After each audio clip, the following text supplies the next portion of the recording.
প্রিয় একাদশের শিক্ষার্থীবৃন্দ, শুভ সকাল। তোমরা সকলেই ভালো আছো আশা করি। বাসাতে অবস্থান করছো এবং স্বাস্থ্যবিধি মেনে চলছো।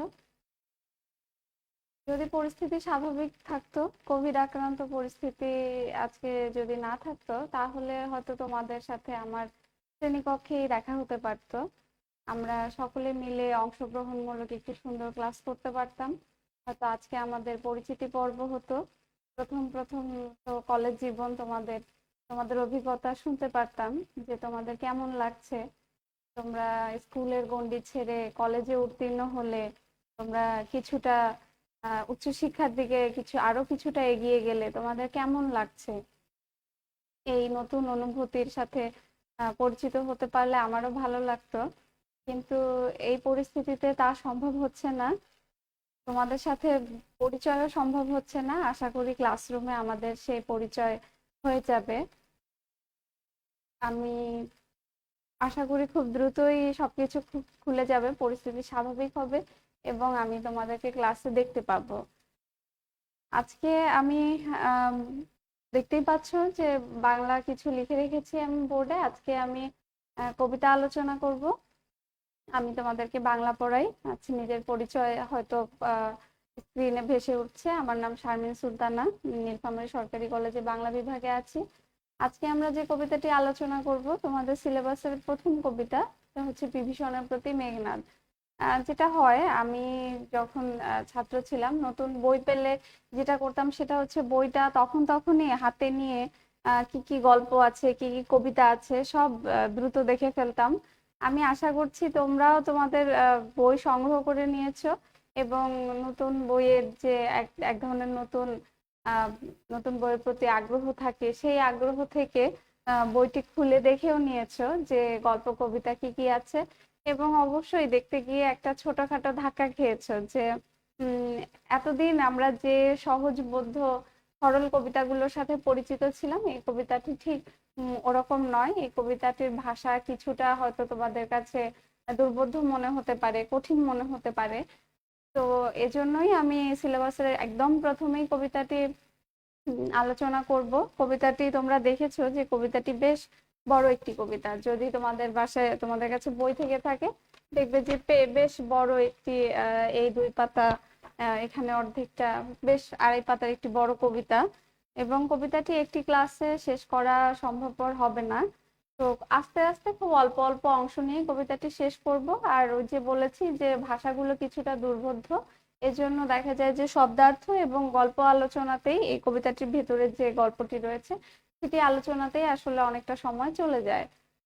এখন প্রথমেই হচ্ছে আমি তোমাদেরকে বলে নেই, আমরা যেভাবে পাঠটি তৈরি করব সেটি হচ্ছে প্রশ্নোত্তর পর্ব পড়ব সবার শেষে। তোমরা দেখলে যে এবছরে এইচএসসি পরীক্ষা আহ, অনুষ্ঠিত হলো না।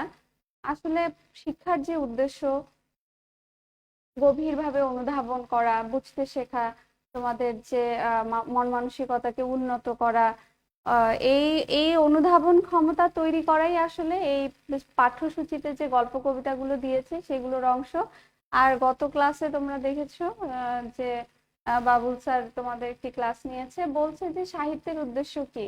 উনি কোট করে বলছেন যে সাহিত্যের উদ্দেশ্য আসলে আমাদের চারপাশে যে জীবন, ব্যক্তির যে অভিজ্ঞতা, আমাদের যে প্রতিবিম্ব, আমাদের জীবনে যে প্রতিবিম্ব সেটাকে তুলে ধরাই। মানে আমাদের দৈনন্দিন জীবনে যা ঘটে যাচ্ছে, সাহিত্যিকরা সেটাকেই তুলে ধরছেন। হয়তো আর একজনের জীবনে ঘটছে, কিন্তু একই ঘটনা সব মানুষের ভেতর দিয়েই ক্রিয়াশীল রয়েছে।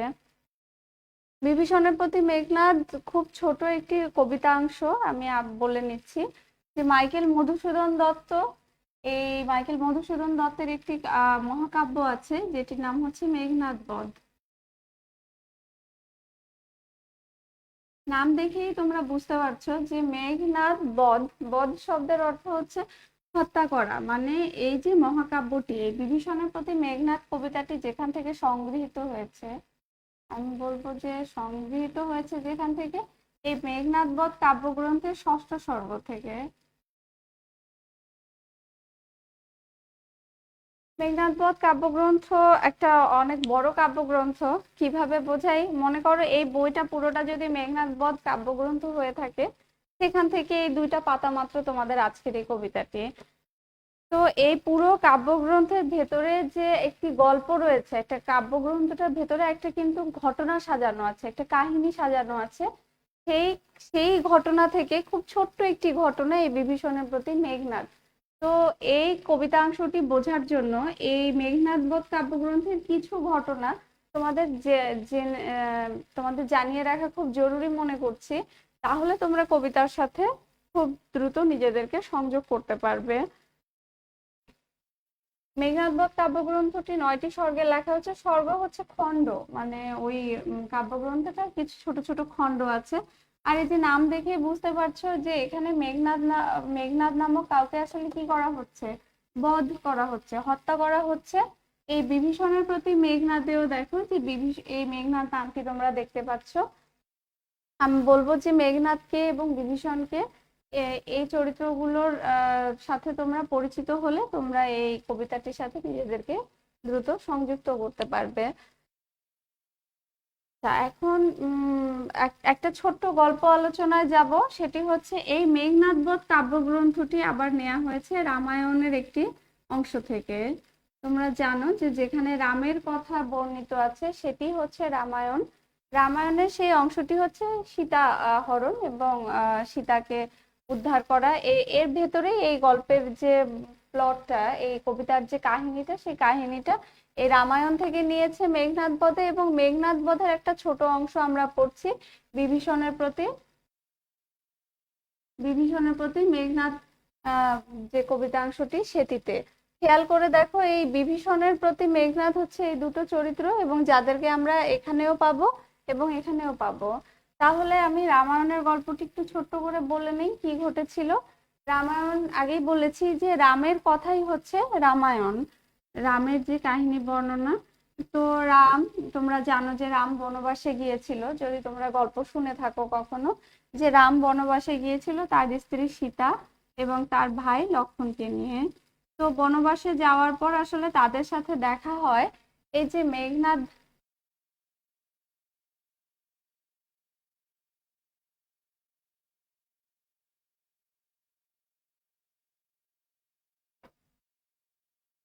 তাদের সাথে দেখা হয় মেঘনাদের যে বাবা, যার নাম হচ্ছে রাবণ, রাবণের বোনের সাথে। রাবণের বোনের নাম এখানে শূর্পণখা।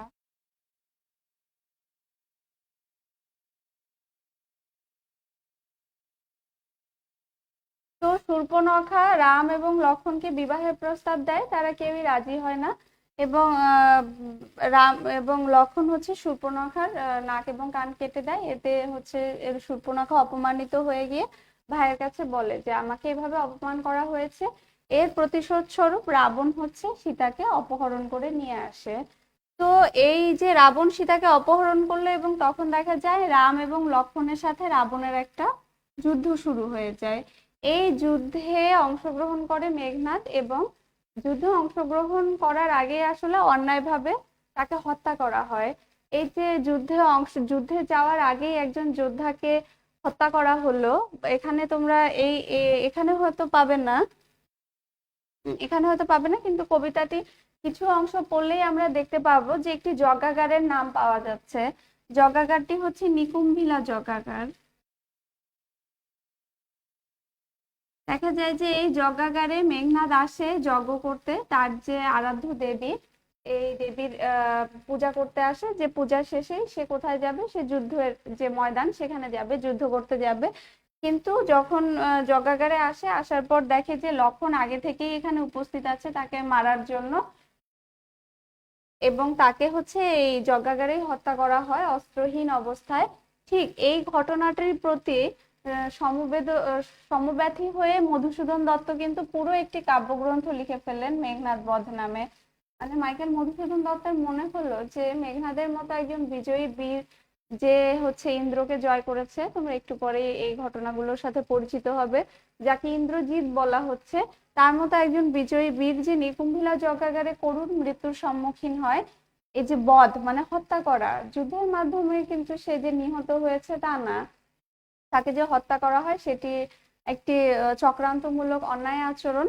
এবং সেখান থেকেই মূলত মেঘনাদ বধ কাব্যগ্রন্থ লেখার যে আগ্রহ উনি পেয়েছিলেন, সম্ভবত মধুসূদন দত্তের যদি আমরা জীবনীটা পড়ি, আমরা যদি জানি যে মধুসূদন দত্তের নিজের জীবন কিভাবে কেটেছে, অনেক কিছু থেকে বঞ্চিত হয়েছেন উনি। প্রথম জীবনে ইংরেজি শিক্ষায় শিক্ষিত হলেন, তারপর বিদেশে গেলেন এবং যাওয়ার পর যে ইংরেজি ভাষায় কাব্য রচনা করলেন এবং সেখান থেকে আসলে সেরকম স্বীকৃতি না পেলেন না এবং বঞ্চিত হলেন। এই যে নিজের ভেতরের যে বঞ্চনা, সম্ভবত মাইকেল মধুসূদন দত্ত এই যে বঞ্চনার যে কাব্য, এই যে রাবণ এবং মেঘনাদ এবং বিভীষণ, এই যে তারা বঞ্চিত হচ্ছে, যুদ্ধে হেরে যাচ্ছে, তাদের নিজেদের জীবনের যে দুঃখগুলো আছে এগুলোর সাথে হয়তো নিজেকে একাত্ম করতে চেয়েছেন, এজন্যই এত গুরুত্বপূর্ণ বা অনেক কিছু ছেড়ে উনি রামায়ণের খুব ছোট্ট একটা অংশ এবং সেখানকার একটা প্রায় অগুরুত্বপূর্ণ মূল রামায়ণের একটা অগুরুত্বপূর্ণ চরিত্র মেঘনাদ, এই মেঘনাদকে নিয়ে একটা আস্ত কাব্যগ্রন্থ লিখে ফেললেন। তোমরা যদি মাইকেল মধুসূদন দত্তের জীবনী পড়ো তাহলে দেখতে পাবে যে ইংরেজি যে কাব্যগ্রন্থ চর্চা সেখান থেকে উনি স্বীকৃতি না পেয়ে বঞ্চিত হয়ে আবার বাংলার কাছে ফিরে এলেন এবং উনি বলছেন যে হে বঙ্গ ভাণ্ডারে তব বিবিধ রতন, তা সবে অবধ আমি অবহেলা করে চলে গিয়েছিলাম, আমি বুঝতে পারিনি তোমার ভাণ্ডারে যে এত বিবিধ রতন আছে সেগুলো আমি বুঝতে পারিনি, এসব আমি অবহেলা করে চলে গিয়েছিলাম। এবং কি হয়েছে, আবার উনি ফিরে এসেছেন এবং বাংলা ভাষায় লেখালেখিতে মনোনিবেশ করেছেন এবং তোমরা দেখতে পাবে যে বারবার বলছে বাংলা ভাষার সার্থক ট্র্যাজেডি নাটক, সম্ভবত কৃষ্ণকুমারী, তারপরে শর্মিষ্ঠা, এই যে এই নাটকগুলো, তারপর বলছে বাংলা ভাষার প্রথম সার্থক মহাকাব্য, অনেক কিছুতে ওনাকে আমরা স্বীকৃতি দিচ্ছি, রিকগনাইজ করছি, কারণ সে সময় বাংলা ভাষার যে শব্দগুলো নিয়ে এভাবে তীব্রভাবে কাজ করতে আসলে কাউকেই দেখি না। খেয়াল করে দেখো মাইকেল মধুসূদন দত্তের জন্ম 1824 সালে, 1824 আর এখন চলছে 2020, প্রায় 200 বছর। প্রায় এই যে একজন কবি যিনি প্রায় 200 বছর আগে জন্মগ্রহণ করেছেন তাকে আমরা এখনো সমান গুরুত্ব দিয়ে পড়ছি। আমি জানি না আমরা 200 বছর পরে কোথায় থাকবো, কিন্তু এই যে 200 বছর পরে একজন মানুষকে গুরুত্ব দিয়ে পড়া, এটার জন্য তার যে শ্রম এবং তার যে সাধনা এবং কবিতা চর্চার যে তার আত্মনিয়োগ, এটা আমরা একটু পরেই দেখতে পাবো যে কেন মাইকেল মধুসূদন দত্ত এত গুরুত্বপূর্ণ কবি। পড়ার মাধ্যমে, শুধু যে কথার মাধ্যমে আমি বলছি উনি গুরুত্বপূর্ণ এজন্য কেউ গুরুত্বপূর্ণ হয়ে যায় না, মানুষ গুরুত্বপূর্ণ হয় তার কাজের মাধ্যমে। তো এই কবিতাটা তোমরা এতক্ষণে হয়তো বুঝতে পেরেছো যে কবিতাটির মূল বিষয় কি। কবিতাটির মূল বিষয় হচ্ছে মেঘনাদ যে বধ হবে, এই এই গল্পটাই এর মাধ্যমে আমরা জানতে পারবো এবং দেখতে পারবো যে কিভাবে ঘটনাটা ঘটছে। আর এই যে বিভীষণ, ইনি হচ্ছেন মেঘনাদের চাচা। আমি বলছি, আবার বলে নেই যে মেঘনাদের বাবা হচ্ছে রাবণ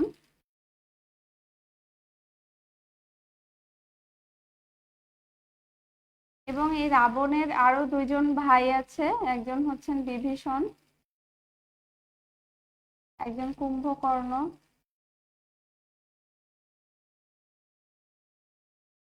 তো আমরা আরেকটি ব্যাপার যেটি হচ্ছে, ক্লাসে যখন আমি পড়াই তখন আমি মূল কবিতাটির শেষেই ঘটনাটি বলে দেই যে কবিতাটির মূল বিষয়টি কি, মূল ভাবটি কি।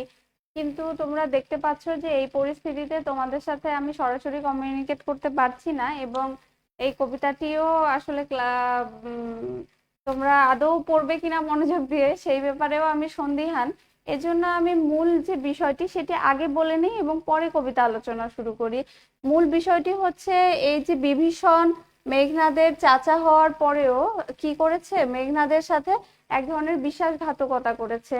আবার বলছি যে কিভাবে, এই যে নিকুম্ভিলা যজ্ঞাগারে কে এসেছিল, লক্ষণ এসেছিল কাকে মারার জন্য, মেঘনাদকে মারার জন্য। এই নিকুম্ভিলা যজ্ঞাগার হচ্ছে তাদের এই পুরীর ভেতরে, তাদের যে তারা যে প্রাসাদে বাস করে সেটার ভেতরেই নিকুম্ভিলা যজ্ঞাগার, এবং লক্ষণ যে বাড়ির ভেতরে প্রবেশ করলো এবং মেঘনাদকে হত্যা করলো, এই পুরো বিষয়টিতে তাকে সহযোগিতা করেছে বিভীষণ।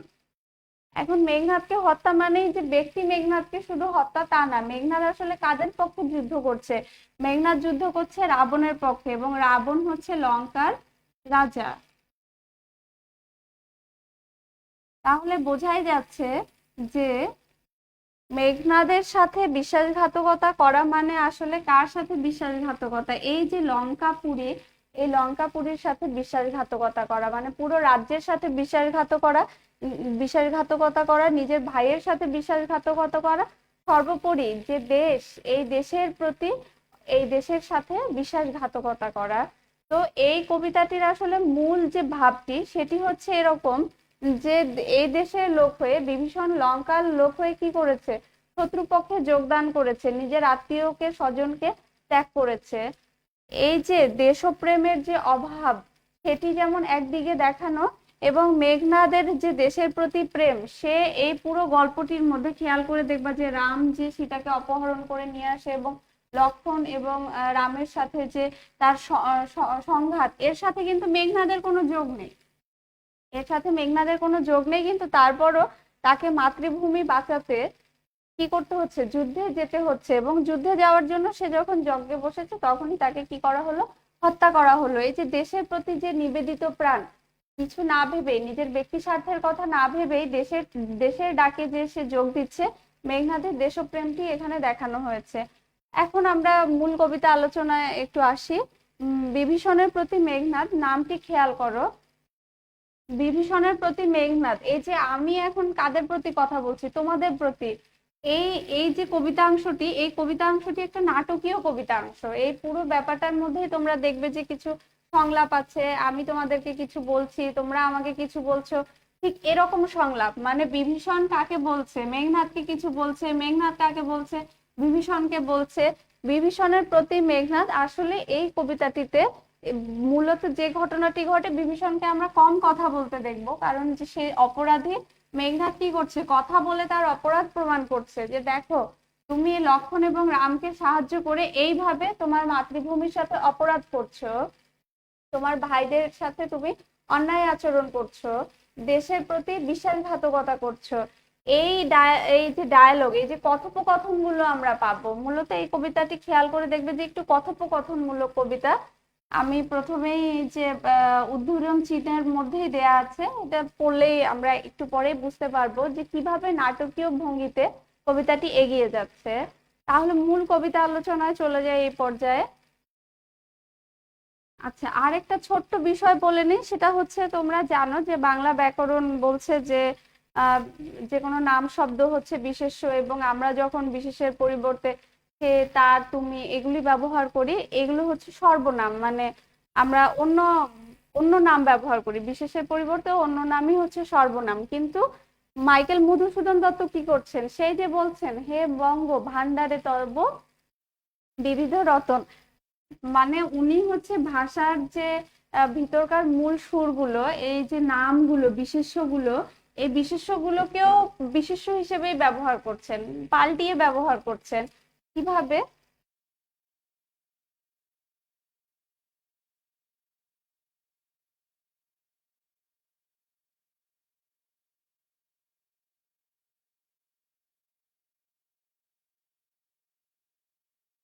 কিভাবে দেখো, এই যে অরিন্দম, কিন্তু এখানে আক্ষরিক অর্থে কারোর নাম না, এটা হচ্ছে নামের পরিবর্তে ব্যবহৃত আরেকটি নাম, মানে বিশেষের পরিবর্তে ব্যবহৃত আরেকটি বিশেষ্য। তোমরা বাংলা, তোমরা যদি সমার্থক শব্দ পড়ে থাকো তাহলে দেখতে পাবে যে এক শব্দের অনেকগুলো ভাগ আছে, যেমন ফুলকে পুষ্প বলা হচ্ছে, কুসুম বলা হচ্ছে, সেরকম।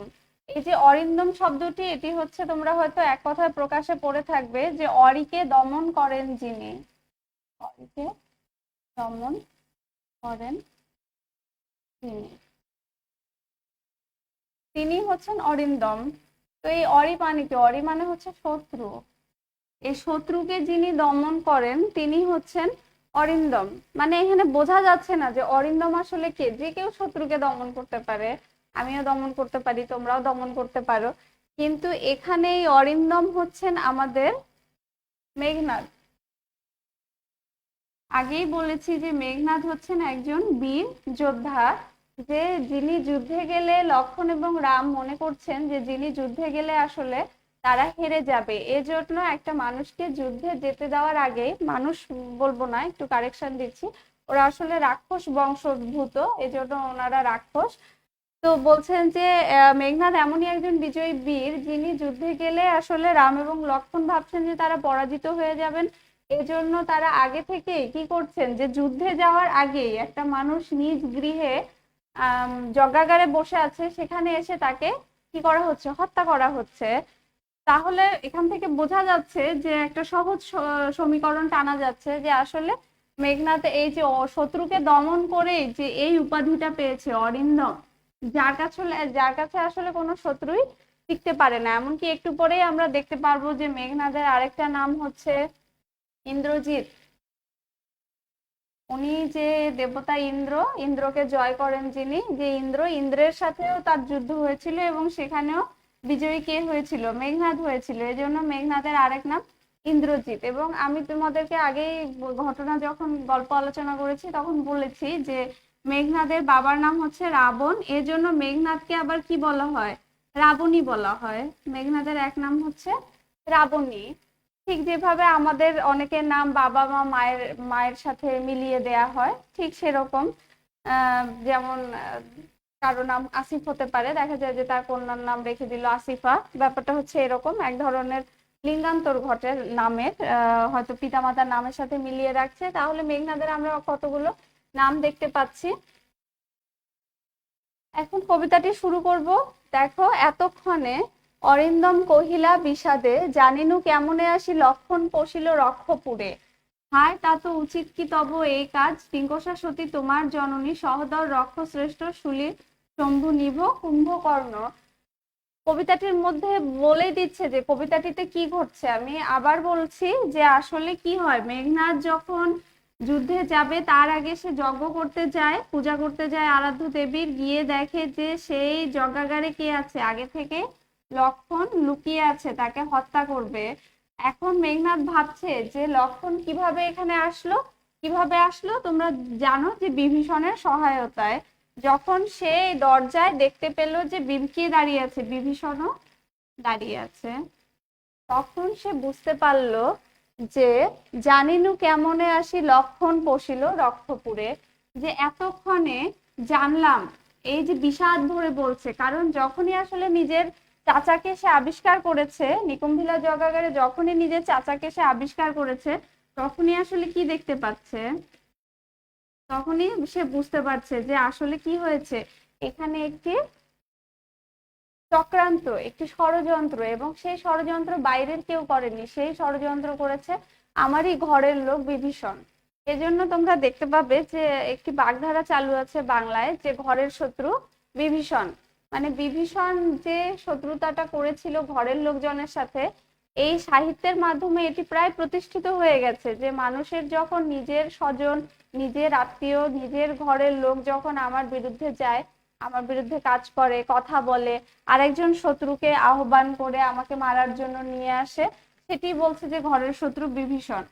তো বিষাদে বিষাদে মন ভরে গেছে, যে সে কষ্ট পেয়েছে, দুঃখ পাচ্ছে যে আমার চাচা কি করেছে, শত্রুকে রক্ষপুরে নিয়ে এসেছে। রক্ষপুর মানে হচ্ছে রাক্ষসপুরী। বলছে যে এতক্ষণে অরিন্দম কহিলা বিষাদে, তোমরা জানোই যে অরিন্দমকে, অরিন্দম হচ্ছে মেঘনাদ। মেঘনাদ বলছে যে জানলাম কিভাবে লক্ষণ এসে রক্ষপুরে প্রবেশ করলো। পশিল মানে হচ্ছে প্রবেশ করা।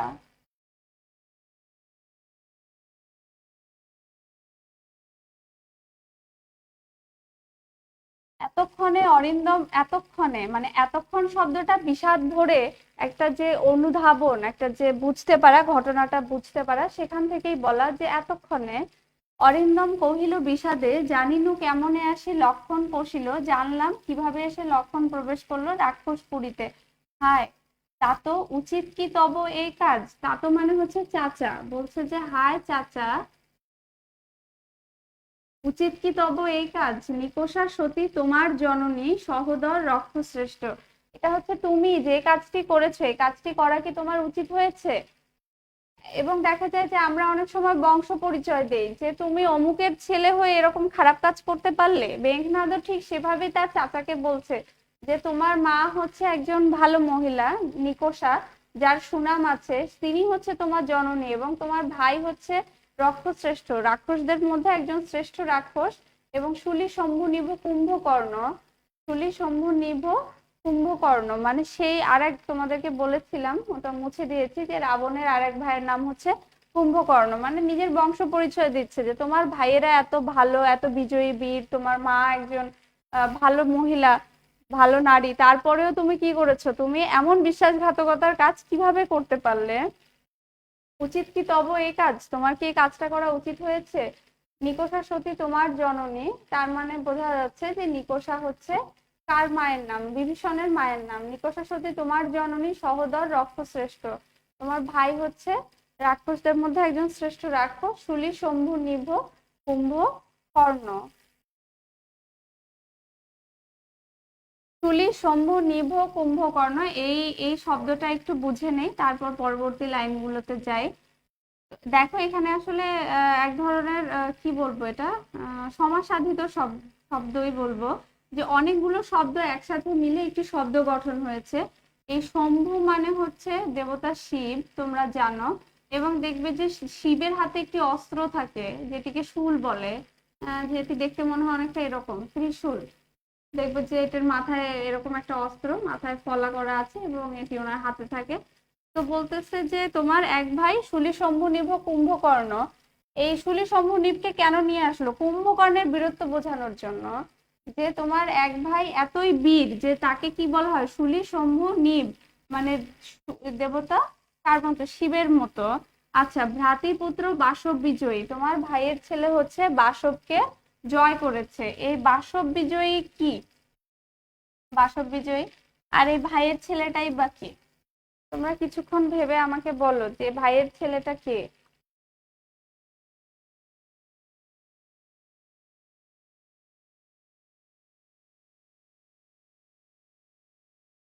এই ভাইয়ের ছেলে হচ্ছে বিভীষণের ভাইয়ের ছেলে মেঘনাদ নিজেই।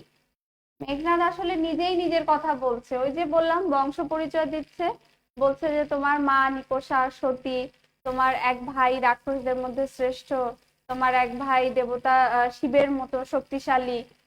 আবার তোমার ভাইয়ের ছেলে কে? তোমার ভাইয়ের ছিল বাসব বিজয়ী। তোমাদেরকে আগেই বলেছি যে মেঘনাদ কি করেছে, ইন্দ্রকে জয় করেছে, এই ইন্দ্রেরই আরেক নাম হচ্ছে বাসব। তো ইন্দ্রকে জয় করেছে এই জন্য তার নাম ইন্দ্রজিৎ, ইন্দ্রেরই এক নাম বাসব, এই বাসবকে জয় করেছে বলে তার নাম হচ্ছে বাসব বিজয়ী। তার মানে নিজের কথাই বলছে। মেঘনাদের কতগুলো নাম পেয়ে গেলাম, দেখো আমি বলছি যে মধুসূদন দত্ত কেন বাংলা সাহিত্যে এত গুরুত্বপূর্ণ। হয়তো খুব সাধারণ কেউ হলে বারবার মেঘনাদ ব্যবহার করত, বা সে ব্যবহার করত, বা তিনি ব্যবহার করত, কিন্তু মধুসূদন বারবার শব্দগুলোকে ভেঙে দিচ্ছেন, ভেঙে দিয়ে এক ধরনের কি করছেন, আমাদেরকে ক্লু দিচ্ছেন, এক ধরনের ধাঁধা তৈরি করছেন, যে এই মেঘনাদই হচ্ছে ইন্দ্রকে জয় করেছিল, এই জন্য তার নাম ইন্দ্রজিৎ। এই ইন্দ্র ছিল শত্রু, একে পরাজিত করেছে জন্য তার নাম হচ্ছে অরিন্দম। আবার ইন্দ্রেরই এক নাম বাসব, এজন্য তার নাম হচ্ছে বাসব বিজয়ী। আবার রাবণের ছেলে, এজন্য তার এক নাম কি, রাবণী। তো বলছে যে ভ্রাতৃপুত্র বাসব বিজয়ী, এখানে শেষ হয়ে গেল এটি। নিজ গৃহ পথ তাত দেখাও তস্করে, তাত মানে কি একবার বলে দিয়েছি যে চাচা, বলছে যে তুমি নিজ গৃহ পথ, নিজের বাড়ির পথ চাচা দেখাও তস্করে। তস্কর মানে তোমরা জানো, তস্কর মানে হচ্ছে চোর। বলছে নিজের বাড়ির পথ কাকে দেখাচ্ছ? তস্করকে দেখাচ্ছে। তস্করটি আসলে কে? তস্করটি হচ্ছে লক্ষণ। কেন লক্ষণকে চোর বলছে? এটি একটি কবিতা, আমি আবার বলে নিচ্ছি যে মূল গল্পটি রামায়ণ থেকে নেওয়া হলেও ধর্মীয় যে গল্প সেটির সাথে কোনো সংযোগ নেই, সেখান থেকে শুধুমাত্র কাহিনীটি নেওয়া হয়েছে এবং বাকিটুকু কবিতার নিজের মতো করে সাজিয়েছেন। তো বলছেন যে দেখাও তস্করে, তস্করকে নিজের বাড়ির পথ দেখাচ্ছ। তস্কর আসলে কাকে বলছে? চোর। চোর কি বলে বাড়িতে আসে? যে না বলে, আমাকে না বলে লুকিয়ে আমার বাড়িতে আসে এবং জগাগারে অপেক্ষা করছে আমার একটা ক্ষতি করার জন্য, সেই তো আসলে চোর। বলছে যে তুমি নিজের বাড়ির পথ কাকে দেখাচ্ছ? চোরকে দেখাচ্ছ। চন্ডালে বসাবানি রাজার আলয়ে, চন্ডাল মানে হচ্ছে এখানে বোঝাচ্ছে নিচু বংশ। খেয়াল করে দেখো যে বলছি যে এই বিভীষণ মেঘনাদ এরা আসলে সবাই কারা? রক্ষক, মানে হচ্ছে রাক্ষস বংশোদ্ভূত, এই জন্য তারা আসলে কি মনে করছে, লক্ষণ এবং রামকে চন্ডাল মনে করছে। বলছে এবং তোমরা আরেকটি কারণ আছে চণ্ডাল বলার, সেটি হচ্ছে তোমরা জানো যে রাম এবং লক্ষ্মণকে বনবাসে দেয়া হয়েছিল। তো বনে থাকে যে, এজন্যই আসলে কি হয়েছে, এজন্যই তাদেরকে চণ্ডাল বলছে, যে নিজ গৃহপথ তা তো দেখাও তস্করে, চণ্ডালকে এনে বসাচ্ছ রাজার ঘরে, কিন্তু নাহি গঞ্জি তোমার গুরুজন তুমি পিতৃতুল্য। কিন্তু তারপরও দেখো মেঘনাদের আচরণের যে সহিষ্ণুতা এবং বড়দেরকে সম্মান করার যে শিক্ষা, সেটি কিন্তু বিলুপ্ত হয়ে যায়নি। নিজের চাচাকে সে কোনো গালিগালাজ করছে না, কোনো গঞ্জনা দিচ্ছে না, কোনো বকা বকা দিচ্ছে না, বলছে কিন্তু নাহি গঞ্জি তোমা, কিন্তু তোমাকে কি করব না, তোমাকে তোমাকে গঞ্জনা দেব না, তোমাকে খারাপ কথা শোনাবো না, গুরুজন তুমি পিতৃতুল্য, কারণ যাই হোক তুমি হচ্ছে আমার গুরুজন, আমার বাবার মতো। হারোদ্বার যাব অস্ত্রাগারে, পাঠাইব রামানুজের সমন ভবনে। বলছে যে দরজাটা ছেড়ে দাও। আসলে কি হয়েছে, ওই যে নিকুম্ভিলার যে দরজা, সেটাতে কে দাঁড়িয়ে আছে, বিভীষণ এবং লক্ষ্মণ দাঁড়িয়ে আছে। তো লক্ষ্মণ তো তার শত্রু, লক্ষ্মণকে সে কিছু বলছে না, যা বলছে বিভীষণকে বলছে, বিভীষণের প্রতি মেঘনাদ, মেঘনাদ যা বলছে বিভীষণকে বলছে, বলছে যে দরজাটা ছেড়ে দাও, দরজাটা ছেড়ে দাও যজ্ঞাগারের, আমি অস্ত্রাগারে যাব, গিয়ে অস্ত্র নিয়ে আসব, এবং অস্ত্র নিয়ে এসে রামানুজকে কি করব, সমন ভবনে পাঠাবো। লঙ্কার কলঙ্ক আজি ভঞ্জিব আহবে, ভঞ্জিব আহবে মানে যুদ্ধ করা, যুদ্ধ করে দূর করব।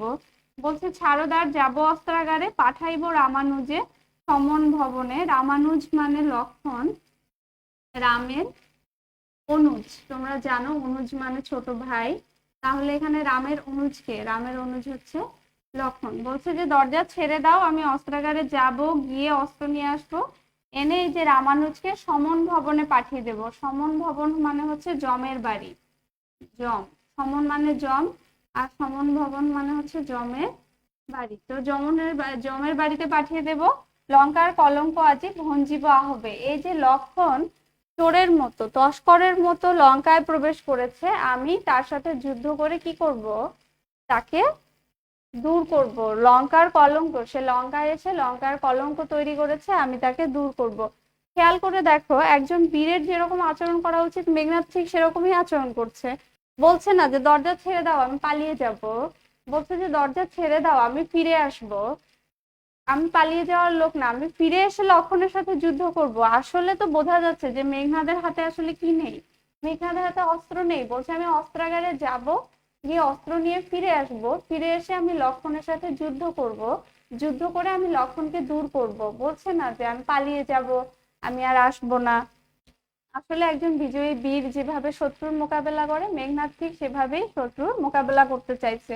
কিন্তু লক্ষ্মণ কি করছে, লক্ষ্মণ আসলে আগে থেকেই জানে যে এরকম শক্তিশালী শত্রুর সাথে যুদ্ধে জেতা খুব মুশকিল। এজন্য সে তস্করের মতো বিভীষণের সাহায্য নিয়ে, বিভীষণ বিশ্বাসঘাতকতা করেছে, তার সাহায্য নিয়ে নিকুম্ভিলা যজ্ঞাগারে চলে এসেছে।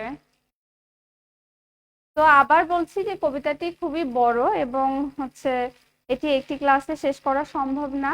আর কবিতাটি, এটি আজকের কবিতা না, এটি লেখা হয়েছে 1800 সম্ভবত 61 সালের দিকে। এই কবিতার বয়সও প্রায় 150 বছর, 160, হ্যাঁ প্রায় 150 বছর। তো 150 বছরের যে ভাষা ব্যবহার, যে ভঙ্গি, এগুলোর সাথে তোমরা হয়তো খুব বেশি পরিচিত না।